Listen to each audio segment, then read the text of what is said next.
بوڑھے کے لیے جوانی نہیں آئے گی، اور جوانی کے گزرے کئی سال پھر نہیں آئے گے، کل پھر نہیں آئے گا،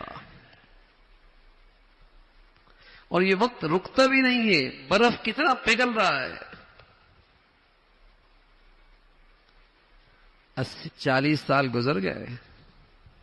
یہ فکر تو ہے کہ اس 20-30 سال زندگی کیسے گزرے گی، اس کے لیے دوڑ دھوپ بھی ہے، اس کے لیے پریشانی بھی ہے، لیکن وہ 70 سال کے بعد جب زندگی آنے والی ہے، اور 80 سال کے لیے بعد جو زندگی آنے والی ہے، اور نہ ختم ہونے والا ایک جہان آنے والا ہے، 40 سال میں اس کے لیے کیا کیا ہے؟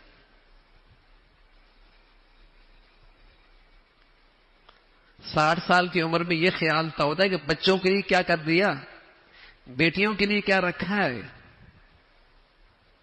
اولاد کے لیے کیا کچھ تیار کر رکھا ہے۔ 60-70 سال میں یہ خیال آ رہا ہے، لیکن میاں جہاں تم جا رہے ہو ذرا 60 سال کا دیکھو کچھ اس کے لیے کتنا کیا ہے۔ رسول کریم صلی اللہ علیہ وسلم سے عرض کیا گیا، یا رسول اللہ ای الناس خیر، لوگوں میں سب سے بھلا آدمی کون ہے، لوگوں میں سب سے اچھا آدمی کون ہے؟ ای الناس خیر۔ آپ علیہ الصلوۃ والسلام نے فرمایا، من طال عمرہ وحسن عملہ، لمبی عمر ہو اور عمل بھی اچھا ہو۔ یا رسول اللہ ای الناس شر، لوگوں میں برا آدمی کون ہے؟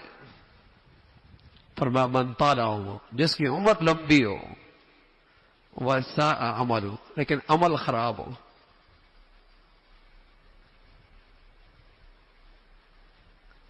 صرف جوانی مل جائے، صرف صحت مل جائے، صرف لمبی زندگی مل جائے، اور اس میں اعمال صالحہ کی روح نہ ہو تو وبال ہے۔ وہ جوانی وبال، وہ صحت وبال، وہ زندگی وبال، اور سچ یہ ہے بھائی وہ دولت اور وہ خوشحالی وبال، وبال ہے۔ ای الناس شر، کون ہے برا آدمی؟ من طال عمر ہو، لمبی عمر ہو، وساء عمل ہو، عمل خراب ہے۔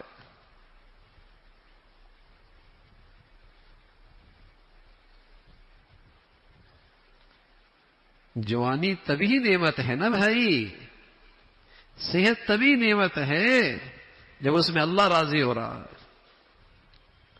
آخرت کا توشہ تیار کر رہا ہے،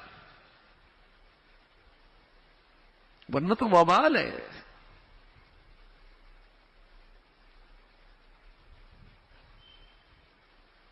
نیری صحت بھی کسی کام کی نہیں،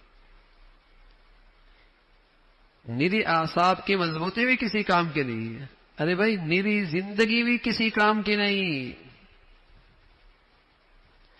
جو ان ساری نعمتوں کو چیز قیمتی بنانے والی ہے وہ تو اعمال صالحہ ہے۔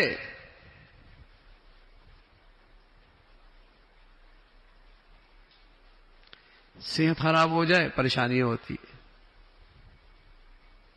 ہونی بھی چاہیے، لیکن جو چیز اس صحت کے لیے کارآمد ہے، نعمت بناتی ہے، وہ تو اعمال ہے، اس کی فکر مجھے کتنی ہے۔